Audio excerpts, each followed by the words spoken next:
Bonjour à tous, Eidkoum Moubarak Saïd, bienvenue dans le débrief. Et cette semaine encore, ce sont des sujets très concrets qui ont dominé l'actualité et le débat. D'abord, le carburant ou les prix du carburant, nouvelle hausse et nouvelle pression et une réponse du gouvernement qui annonce un soutien exceptionnel aux transporteurs pour amortir le choc qui nous vient du Moyen-Orient. En face, les associations de consommateurs marocains dénoncent une forme d'inaction et alertent sur un pouvoir d'achat de plus en plus fragilisé. Et puis toujours, dans le contexte du blocage du détroit d'Ormuz, les États-Unis se tournent vers le Maroc pour sécuriser leurs approvisionnements en engrais. Sur un autre terrain, celui du football, après la décision du jury d'appel de la CAF, la Fédération royale marocaine de football parle de justice sportive et insiste sur le respect des règles. De son côté, la Confédération africaine de football reconnaît des dysfonctionnements, promet une tolérance zéro face à toute dérive et cherche à préserver sa crédibilité. Et puis en toile de fond, il y a ce Moyen-Orient toujours sous tension depuis 3 semaines déjà, des déclarations de plus en plus assumées entre Téhéran et Washington et Tel Aviv aussi, une guerre des déclarations, de l'intox aussi, car il s'agit de démontrer qui domine le front informationnel. Enfin, à la veille, cette fois en France, du deuxième tour des municipales, la scène politique s'anime, notamment à Paris, avec Rachida Dati, qui se positionne pour l'alternance. Alors ce soir, on prend ces déclarations, on les remet dans leur contexte et on essaie de comprendre ce qu'elles disent vraiment du Maroc et surtout du moment que nous traversons. Bienvenue encore une fois dans le débrief, bienvenue à mes invités. Rachid Boufous, bonjour. Bonjour et merci pour l'invitation et Aouad Moubarak. Alina Waliko Eid Moubarak, merci beaucoup c'est Rachid et bonjour Mustafa Sahimi, Eid Moubarak. Bonjour Eid Moubarak Saïd. Allah Ibark Fik. Avec nous, un plaisir d'accueillir mon confrère, directeur de publication du site yabiladi.com, Si Mohamed Zouar. Bonjour. Bonjour Khadija, Moubarak Bachirkoum à vous et aux téléspectateurs, téléspectatrices. Lina Waliko Mbarak Eidek, merci beaucoup Si Mohamed. Nous allons donc commencer bien sûr par l'actualité nationale. L'actualité nationale a été marquée donc cette semaine par cette décision du gouvernement de donner un nouveau coup de pouce aux transporteurs dans le sillage de la hausse des prix du carburant.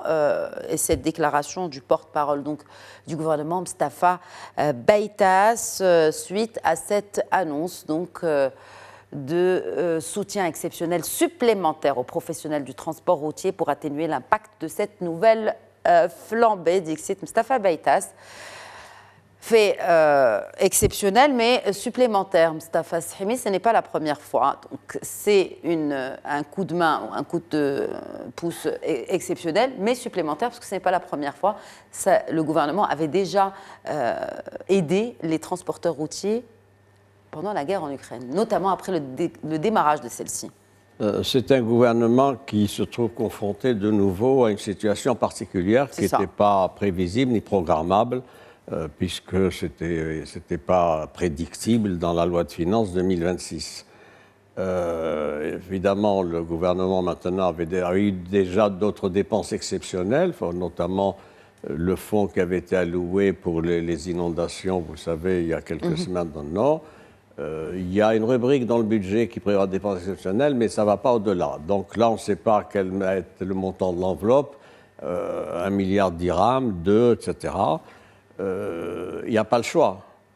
Il n'y a pas le choix, il faut bien aider les transporteurs. Le problème, c'est qu'il y a une plateforme qui a été ouverte d'ailleurs aujourd'hui, vendredi, par le gouvernement pour l'inscription des transporteurs.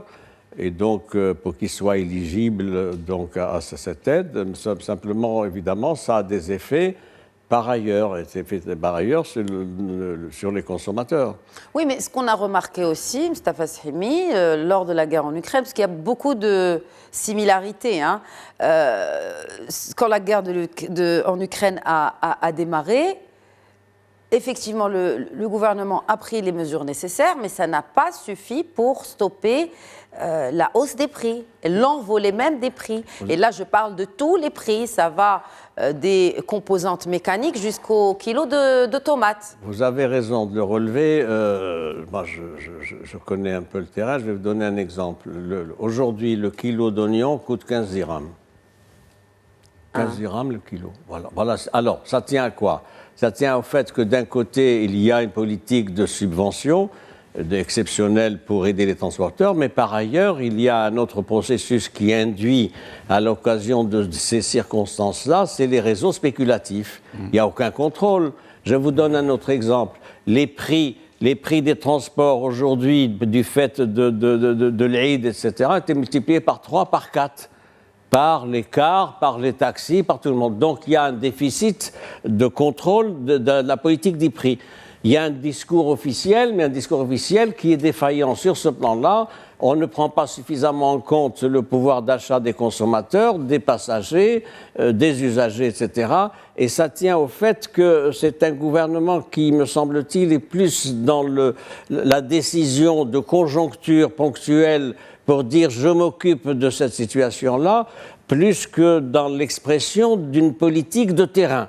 Les systèmes de contrôle des prix sont défaillants dans l'ensemble des provinces du royaume. Et ça, c'est pas normal. Et voilà une situation qui va peser, nous sommes au mois de mars, vous saviez que j'allais y venir, qui va peser... C'était une question, mais je sais qui va peser sur le climat social. Sur le climat social et électoral aussi. Oui, et électoral. Il n'y a plus la ferveur pour ce qui est de la canne, c'est fini, on a épuisé ce cycle-là. Nous sommes à la mi-mars.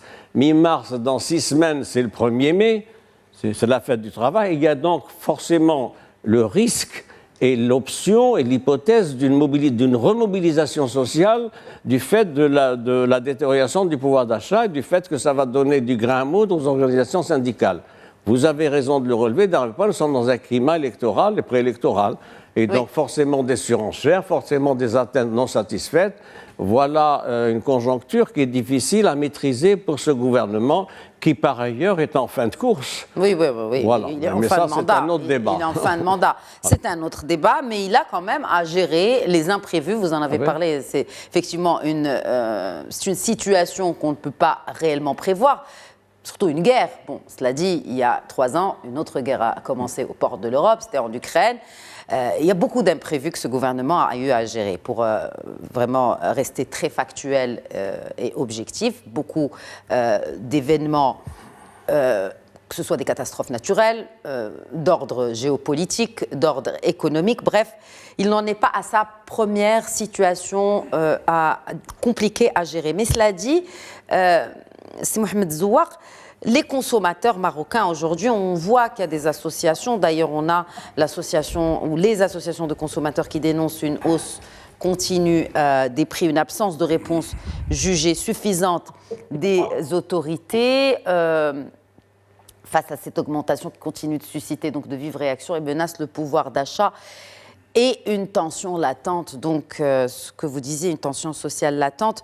Pourquoi les mécanismes, c'est Mohamed Zouar, de protection du consommateur semblent toujours réactifs plutôt qu'anticipatifs, bien qu'on ne peut pas anticiper une guerre, mais quand bien même?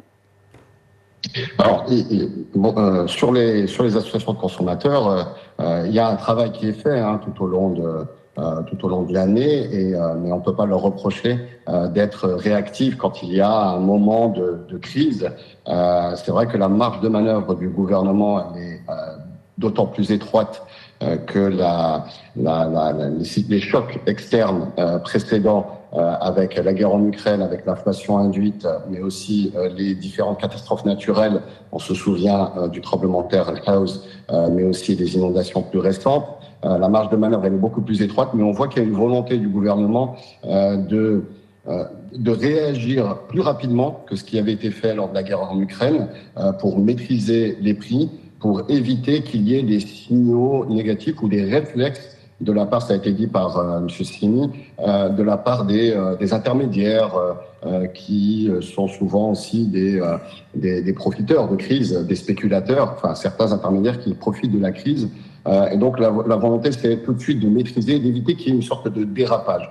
Et donc on a vu la réaction réactive, bien sûr, mais de la part de la Fédération des associations de consommateurs, ce qui est une bonne chose pour tirer la sonnette d'alarme, puisque la capacité de résilience de la part du consommateur marocain, elle est usée suite à ces dernières années d'inflation, de forte inflation, même si ça s'est calmé en 2025 et début 2026. mais on voit aussi qu'il y a différents sons de cloche. Il y a l'opposition aussi qui est montée au créneau.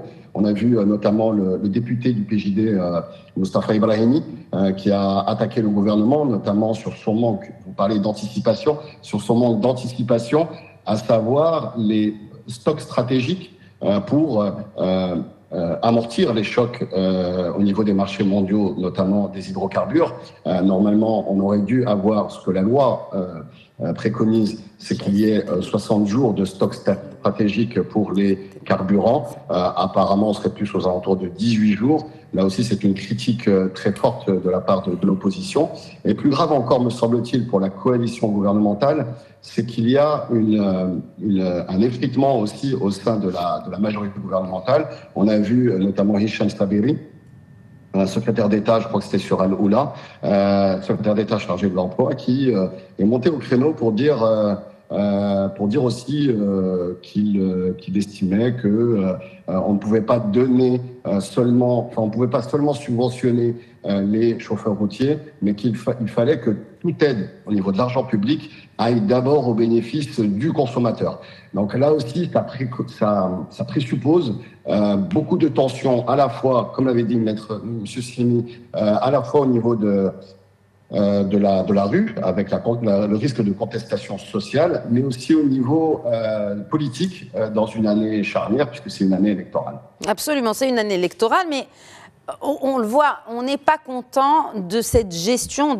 Pourquoi le gouvernement ne réussit pas à traiter le cœur du problème, à savoir la formation des prix et surtout la régulation du marché. Rachid Boufous.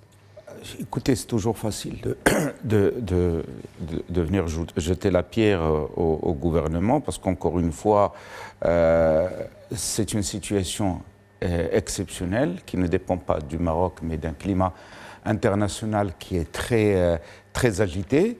Oui. Je rappelle encore une fois qu'hier soir, le Premier ministre égyptien a déclaré que les malls et les restaurants, tous les lieux vont être fermés à partir de la semaine prochaine, à partir de 21h, parce que la facture énergétique est passée de 500 millions de dollars en un mois à 1,5 milliard de dollars par mois.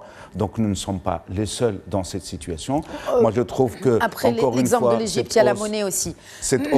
L'inflation, elle est nourrie beaucoup par la monnaie qui est... Tout à fait, mais c'est surtout les mesures égyptiennes d'hier soir sont rattachées justement à ces problèmes énergétiques. Moi, ce que je reproche encore une fois au gouvernement, c'est son manque de communication, c'est que 20% de hausse en 24 heures, c'est quelque chose qui est énorme. On n'a pas pensé justement aux ménages qui se lèvent le matin, qui prennent leur voiture pour aller au travail. Là, aujourd'hui, on veut aider les transporteurs. C'est une bonne chose. Oui. Mais quid de la majorité des 4 millions de personnes qui prennent leur voiture tous les matins et les 300 000 motocycles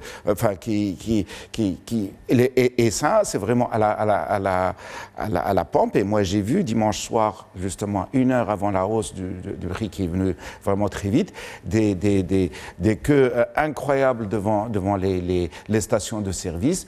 Il y a d'autres leviers. Parce qu'encore une fois, sur le prix du gasoil, enfin du carburant, on sait très bien que les taxes, qu'elles soient la TVA, que ce soit la TIC, etc., sont énormes. Hein? On aurait pu les geler. C'est 45%. Exactement. On aurait pu les geler pour au moins garder une période transitoire, hein, le temps que de voir cette situation enfin de guerre au Moyen-Orient, comment elle va venir. On a préféré juste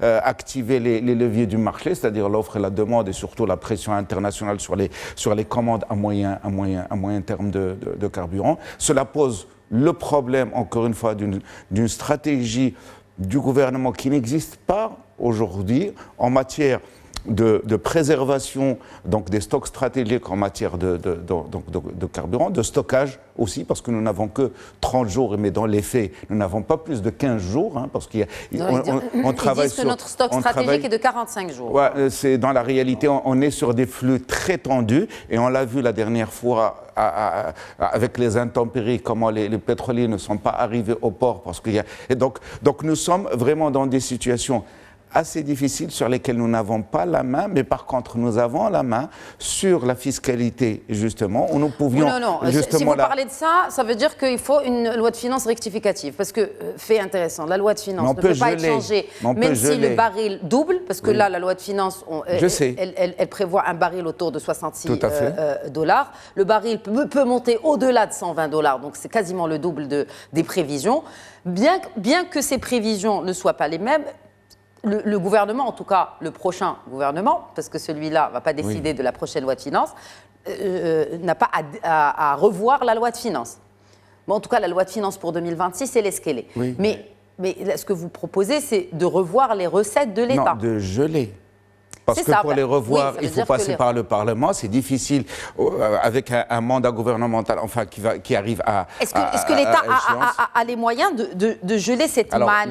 L'État a les moyens, à travers déjà la loi sur la concurrence, de fixer les prix. Déjà, sur un certain nombre de produits, d'accord, nous pouvons déjà maîtriser la hausse des prix en les fixant, ne serait-ce que temporairement. Parce qu'encore une fois, si cette histoire au Moyen-Orient dure plus de 2 mois, je vous prie de croire que même cette loi de finances rectificative sera d'actualité parce que l'inflation va être dans des conditions, dans des proportions importantes. Encore une fois, nous sommes dans une situation difficile, pas simplement au Maroc, mais à l'échelle régionale et même à l'échelle internationale, parce que la hausse aussi touche les pays soi-disant développés, etc., qui ont beaucoup plus de mécanismes savants que nous.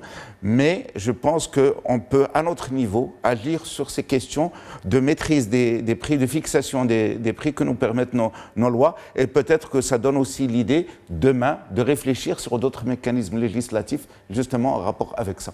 Des mécanismes de protection du consommateur, parce que là, la confiance est rompue avec les pouvoirs publics. Mais c'est une situation difficile. Et ça peut avoir... C'est une situation difficile. Quel impact ça peut avoir sur les élections, messieurs? D'abord ceci.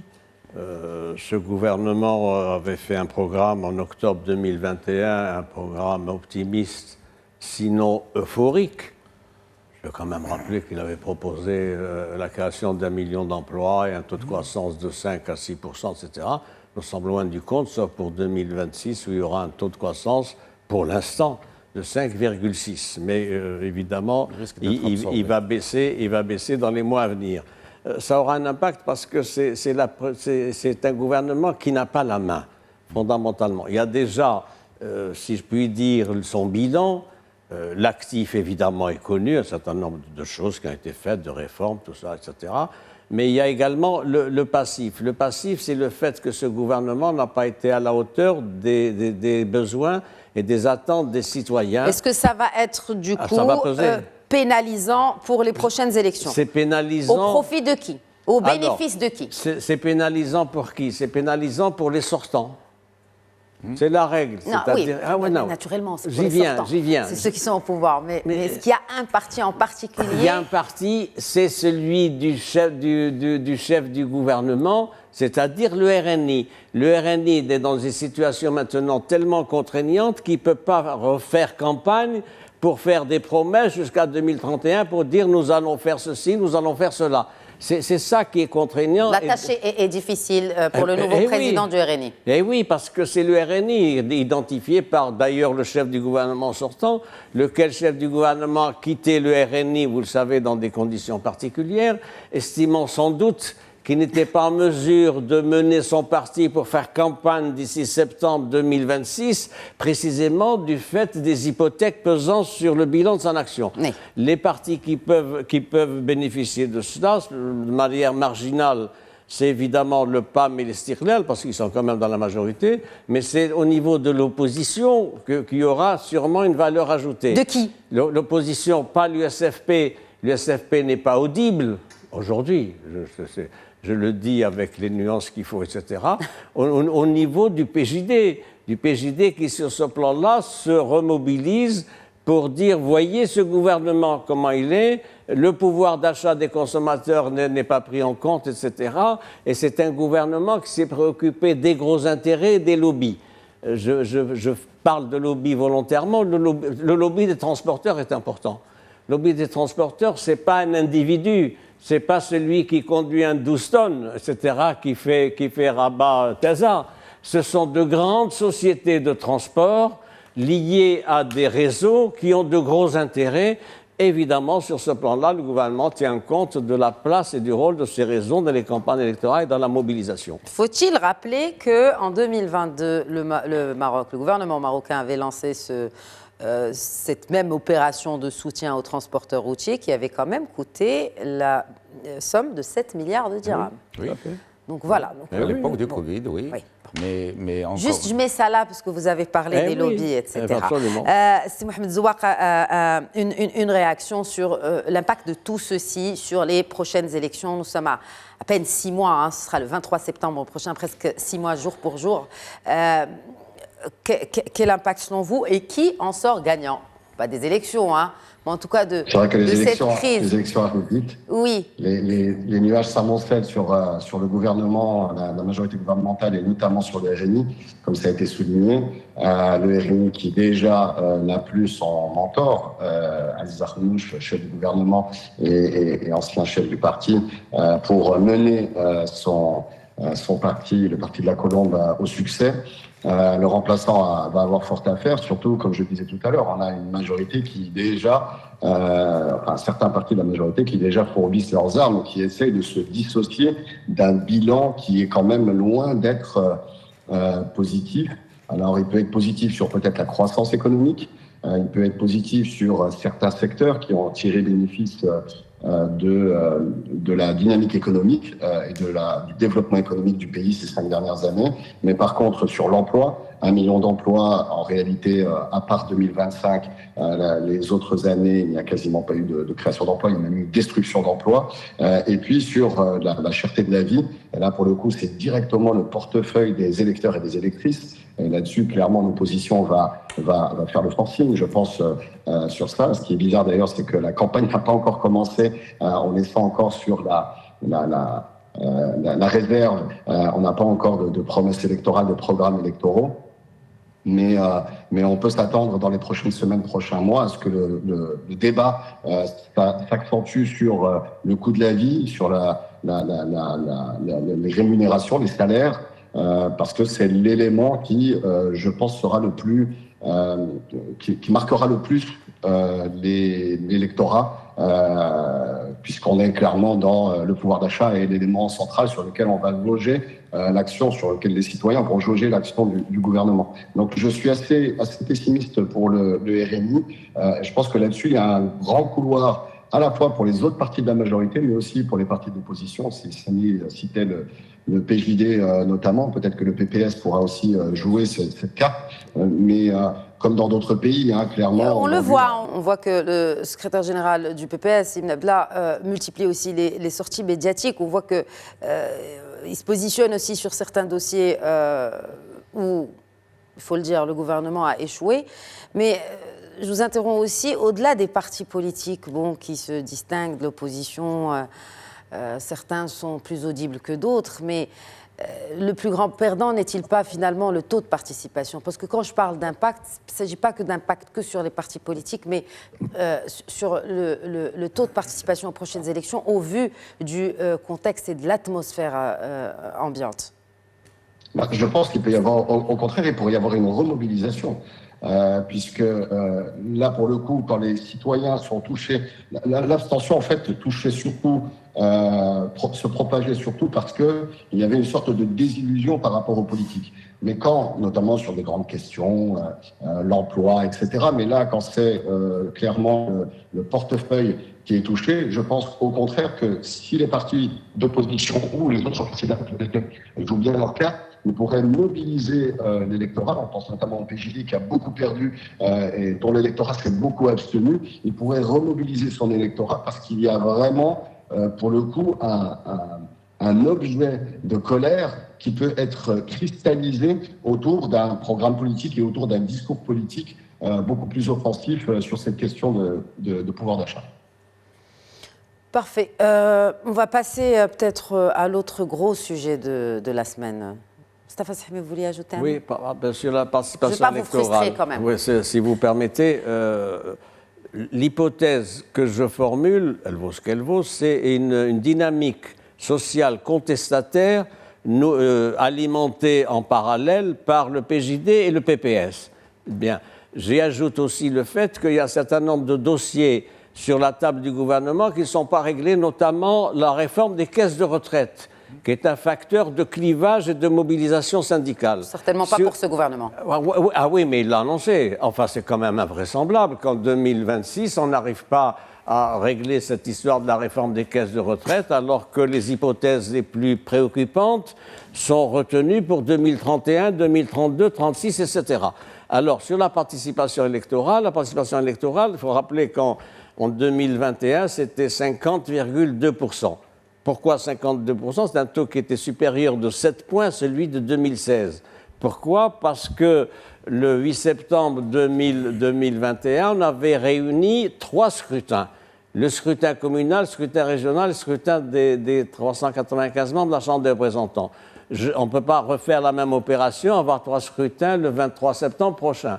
L'hypothèse qu'il faut retenir peut-être, c'est que ça sera un taux très faible, autour de 40-42%, et je pense que c'est un bon acquis du fait de la démobilisation des citoyens, du fait que les gens ne sont plus réceptifs au programme électoral, au programme électoral des partis. Personne n'accorde d'intérêt au programme des uns et des autres, vous le savez. On verra bien. La campagne n'a pas encore commencé. Hein. Oui, mais il y a l'état d'esprit de l'opinion. De l'opinion. Mais on verra déjà, parce qu'on ne connaît même pas les programmes. On ne connaît pas les programmes des partis pour l'instant, à moins que vous ayez des scoops que je ne connais pas. Mais c'est un argument pour moi. Nous sommes à 6 mois des élections, on n'a pas aucune indication sur les programmes. On voit qu'il y a des meetings qui se tiennent, notamment par des partis de l'opposition, mais il n'y a pas encore de programme clair.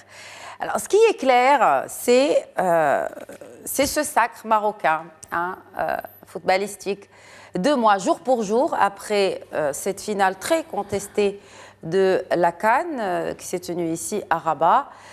Le jury d'appel, donc à la Confédération africaine de football, rend justice aux Marocains et à la fédération qui avait déposé un appel après la décision du comité disciplinaire de cette même CAF, juste après donc cette finale. Et la réaction de la Fédération royale marocaine de football. Et on va commencer par cet extrait du communiqué de la Fédération, au lendemain de la décision rendue par le jury d'appel de la Confédération africaine de football. La Fédération tient à saluer une décision allant dans le sens du respect des règles, de la stabilité nécessaire à la bonne tenue de compétitions internationales. Et aussi, dès les premiers incidents ayant conduit à l'interruption du match, la Fédération a fait connaître et a réitéré de manière constante sa demande, à savoir l'application stricte du règlement encadrant la compétition. La démarche engagée n'a donc jamais eu pour objet de contester la performance sportive des équipes, mais uniquement de demander le respect des règles. C'est un communiqué vraiment qui est très étudié, Rachid Boufous. Bien sûr. Et vraiment qui, je pense qu'il clarifie toute zone d'ombre qui peut être alimentée par, soit par certains Sénégalais, je ne généralise pas, ou par d'autres partis qui tentent quand même, à travers cette histoire, de nuire à la bonne intention du Maroc, pas à l'image du Maroc, à la bonne intention d'avoir fait appel à la décision du comité d'éthique de la CAF. Un commentaire d'abord sur les subtilités de ce communiqué de la Fédération. En tant qu'écrivain, je sais que faites attention. Oui, cela souligne justement la retenue de la Fédération royale marocaine de football. Quand on compare les déclarations, donc ce communiqué versus le communiqué de la Fédération sénégalaise qui est beaucoup plus... Le gouvernement virulent, mais aussi la Fédération. La Fédération. Je pense que le Maroc agit avec pondération, parce qu'il ne veut pas mettre l'huile sur le feu, si je puis dire. Encore une fois, il a toujours, depuis le début, et on le voit, le discours marocain a été clair. Nous voulons juste faire appliquer les règlements. Parce qu'encore une fois, le football a des règles. Si on ne veut pas accepter les règles, ben on va se retrouver en brousse. Donc ce n'est pas normal, encore une fois. Donc il y a des règles. Et tout le monde doit les accepter, que ce soit le Sénégal, que ce soit un autre pays. Et d'ailleurs, le président de la Confédération africaine de football, M. Motsepe, l'a très bien dit, cela ne doit plus arriver parce qu'encore une fois, c'est une honte pour le football africain qui soit justement drivé comme cela. Il y a un problème de formation, de communication, de formation des arbitres sur le terrain. Ah oui. Et puis, c'est important aussi que toutes les équipes respectent les règles qu'elles ont elles-mêmes votées. Parce qu'on ne peut pas aujourd'hui décider quand le score n'est pas en notre faveur, de quitter le terrain juste comme ça. C'est pas comme ça. Bien sûr, on peut nous dire aujourd'hui le monde connaît des problèmes justement de respect, des règles, de respect. Mais au moins dans le football, ne serait-ce que cela, hein, si on nous laisse que ce jeu de cirque, parmi tous les autres jeux de cirque, y compris politiques, qu'il y ait au moins, qu'on puisse au moins y respecter les règles. Aujourd'hui, le Maroc est parti pour demander. Il ne faut pas oublier qu'en première instance, il a été débouté. On a reçu vraiment c'est-à-dire un grand coup de massue, notamment on nous a infligé des amendes très lourdes, des arrêts pour de matchs, etc.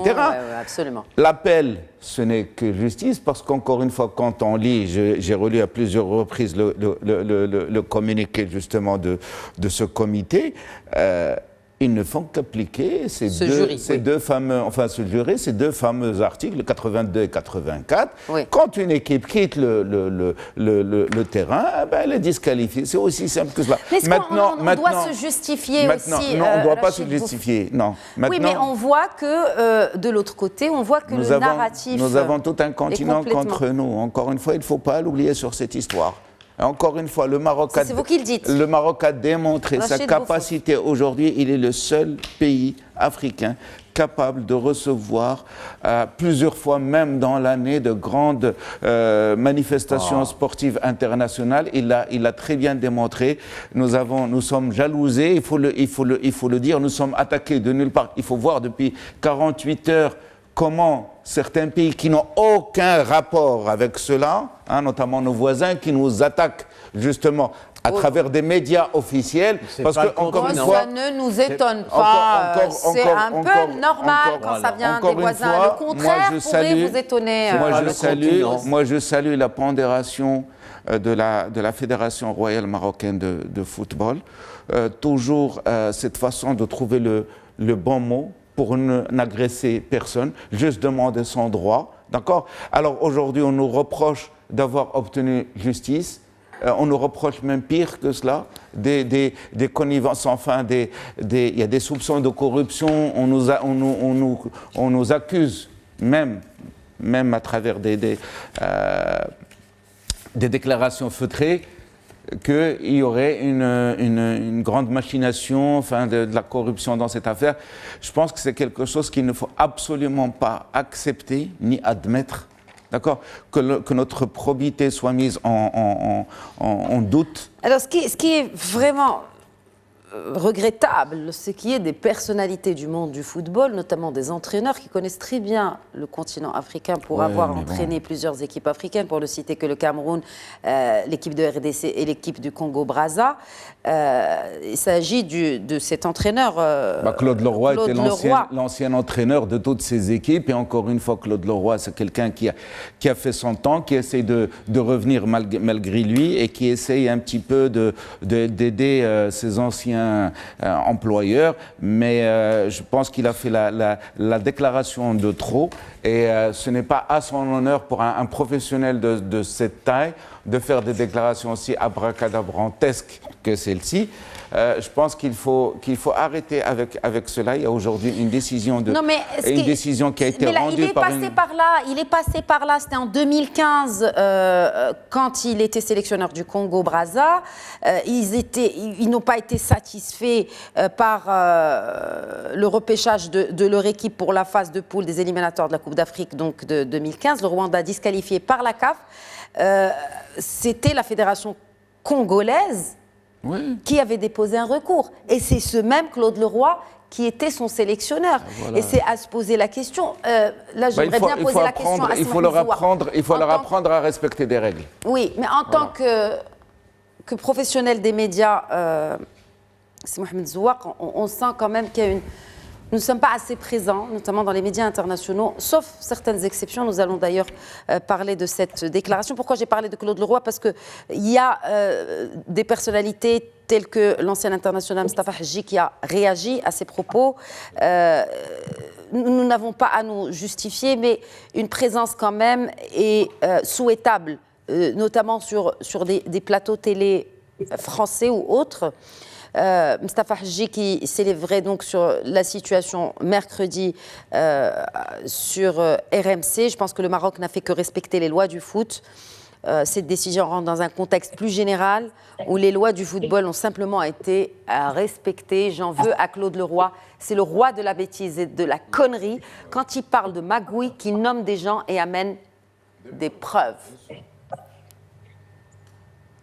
Le sorcier blanc vient donner ses conseils et sa grande science, mais effectivement, là, c'est quand même une position quand même assez délicate de critiquer aussi frontalement une décision de la commission d'appel de la CAF qui a décidé d'appliquer le règlement. Ce qu'on peut reprocher en fait à la CAF, et c'est là où Claude Leroy rate sa critique, ce qu'on peut reprocher à la CAF, c'est évidemment le retard dans la décision et puis les dysfonctionnements qui ont émaillé la finale déjà lors de l'arbitrage de la finale, puisque le match aurait dû être arrêté dès qu'il y a eu la constatation de la sortie du terrain de la part de l'équipe sénégalaise.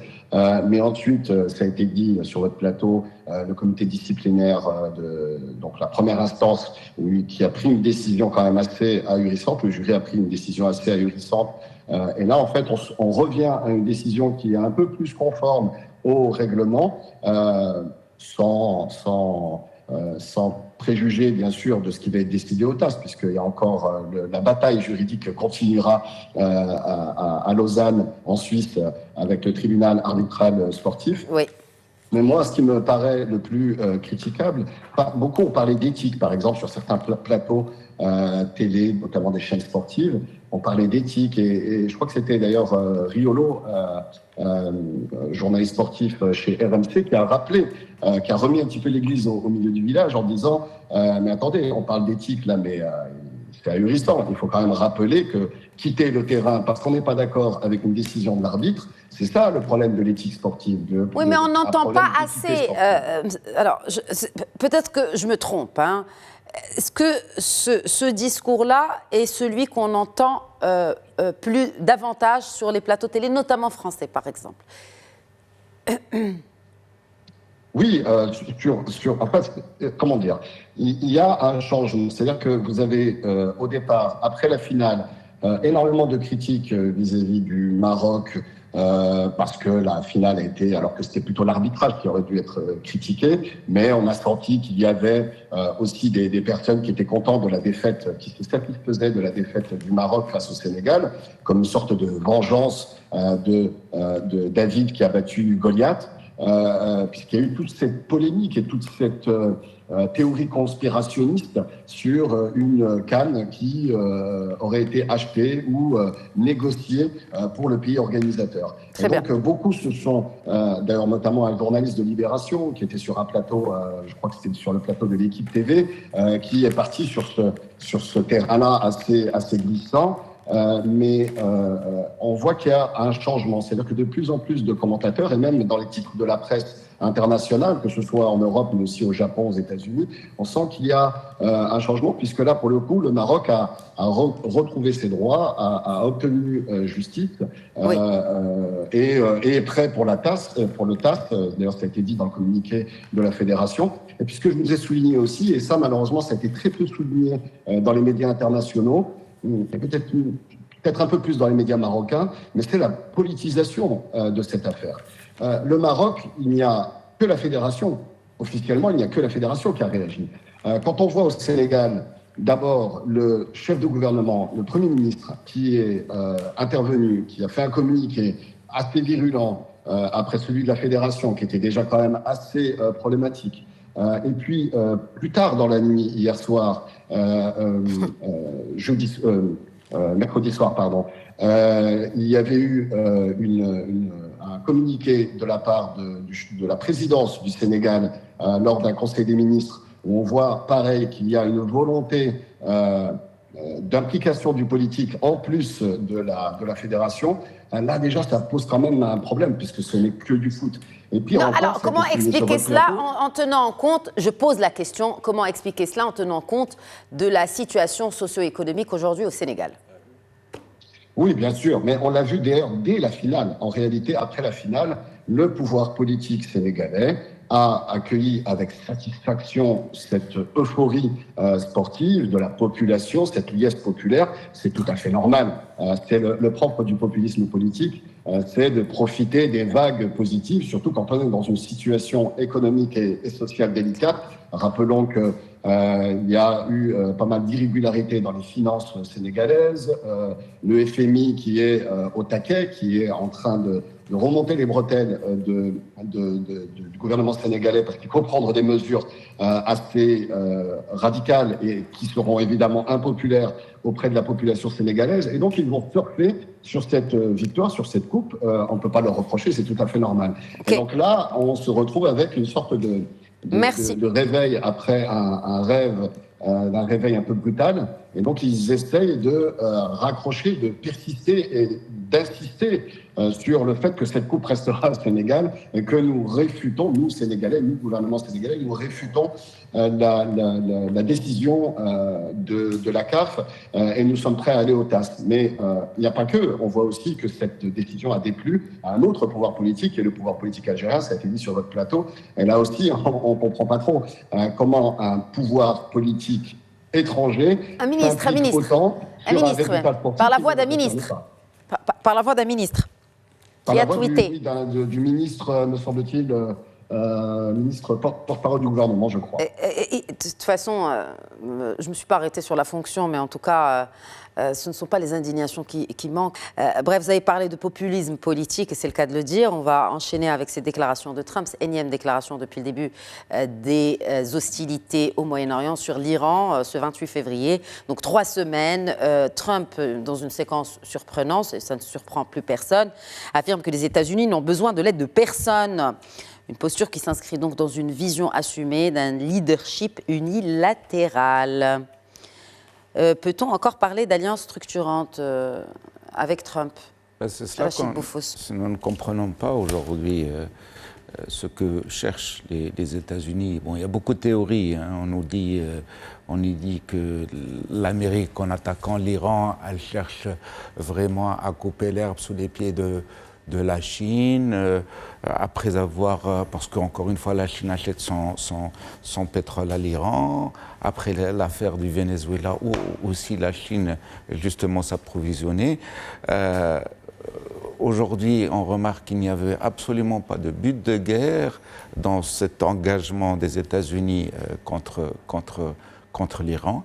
Il y avait juste une volonté de répondre favorablement à des pressions amicale ou non de l'État d'Israël. Maintenant, on peut mettre de côté, on peut toujours gloser sur l'Iran, etc., c'est l'ennemi, le petit Satan, le grand Satan, tout cela, mais c'est quand même, encore une fois, qu'est-ce qu'on veut avec ce droit international que nous voulons mettre en place depuis plus de 80 ans, que nous n'arrivons toujours pas à mettre en place. Et on cherche toujours le but de ces guerres. Qu'est-ce qu'il y a derrière? Peut-être la mainmise, effectivement, sur le pétrole, mais pas que. Pendant très longtemps, si vous vous souvenez, le président Obama voulait refaire le Moyen-Orient à sa guise, ce qu'il a totalement échoué. Je pense que l'Amérique, les États-Unis ne comprennent pas très bien à qui ils ont affaire, ne comprennent même pas très bien cette partie du monde où c'est vraiment c'est beaucoup plus compliqué que cela. L'Iran leur explique. L'Iran, c'est une civilisation de plus de 3000 ans. Aujourd'hui, vous tuez le président, il y a un autre président qui pousse. Oui, justement. Donc, c'est un discours. D'ailleurs, Téhéran affirme que son système politique ne repose pas sur un individu. Et on a justement cette déclaration du ministre des Affaires étrangères iranien. Les États-Unis et Israël n'ont pas encore réalisé que le gouvernement iranien ne repose pas sur un seul individu. Et là, bien sûr, il fait référence, même si la mort n'a pas été confirmée directement, de Ali Larijani, le numéro 2 du pouvoir. C'était le monsieur sécurité de l'appareil iranien, du régime iranien.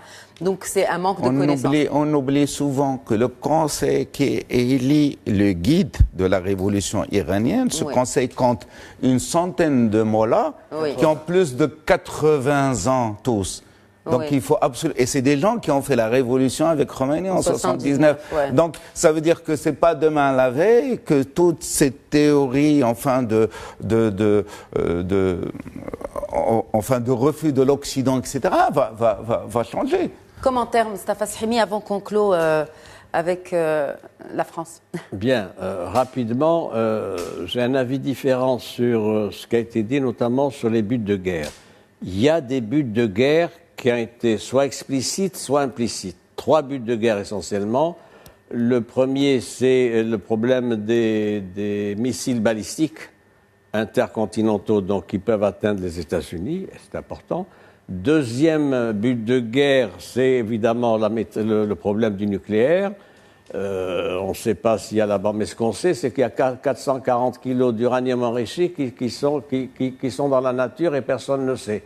Mais on sait également que l'industrie nucléaire iranienne est arrivée à un seuil de 60% pour ce qui est du taux d'enrichissement de l'uranium, ce qui permet d'accéder à la dernière étape, la fabrication de la bombe.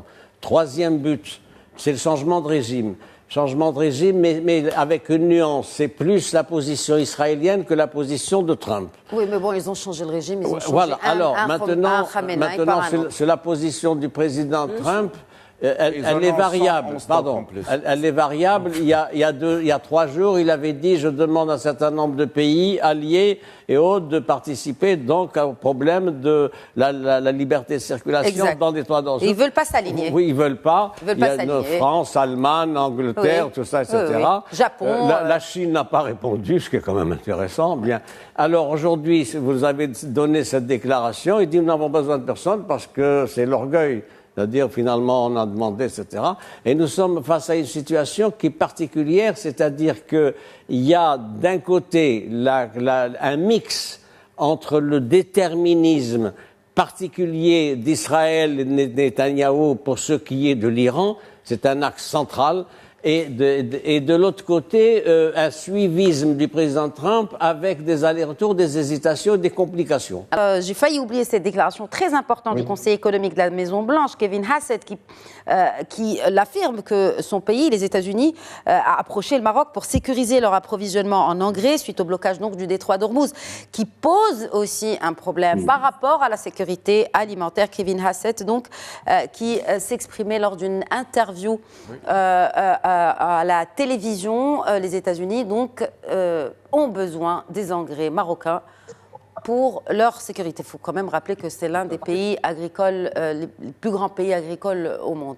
Un petit mot sur cela, Mostafa Sahimi ? C'est important, parce que le Maroc a une position pionnière de premier plan pour ce qui est des phosphates et des engrais, etc.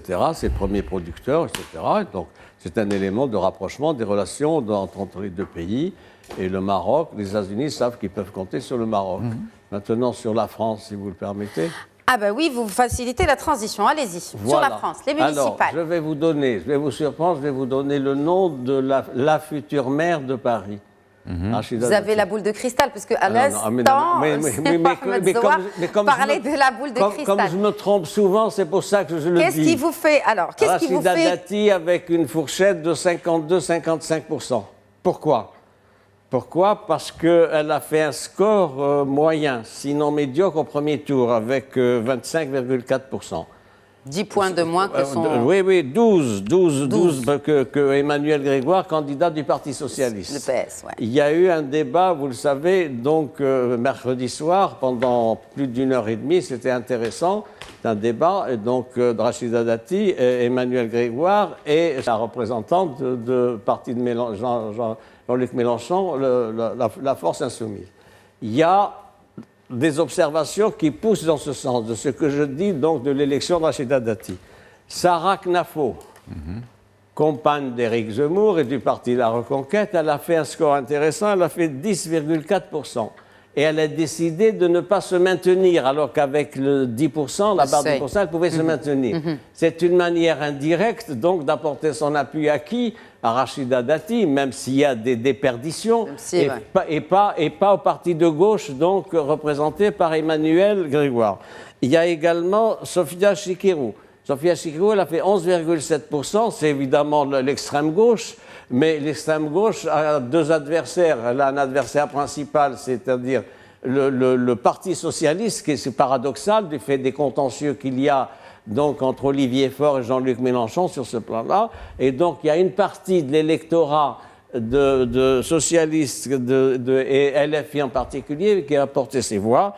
Et puis il y a également Pierre-Yves Bournazel, les Républicains, qui a fait quand même 11%. Et il ne faut pas oublier, Rachida Dati, elle est donc républicaine, elle est soutenue par le parti, soutenue par le président Macron, c'est-à-dire ceci, dans cela, ça donne l'élection de Rachida Dati avec une fourchette qui est mienne de 52-53%, mais comme j'aimerais me tromper pour vous faire plaisir. On en reparlera la semaine prochaine. Merci beaucoup, messieurs. Rachid Boufous, merci d'avoir été avec nous aujourd'hui. Merci. Merci à vous. Srimi, merci à vous aussi. Si Mohamed Zouar, merci d'avoir enrichi cette discussion. Encore une fois, Eid Mubarak Saïd à toutes et à tous. Merci pour votre fidélité à nos émissions et excellent week-end. Et à la semaine prochaine, Inch'Allah.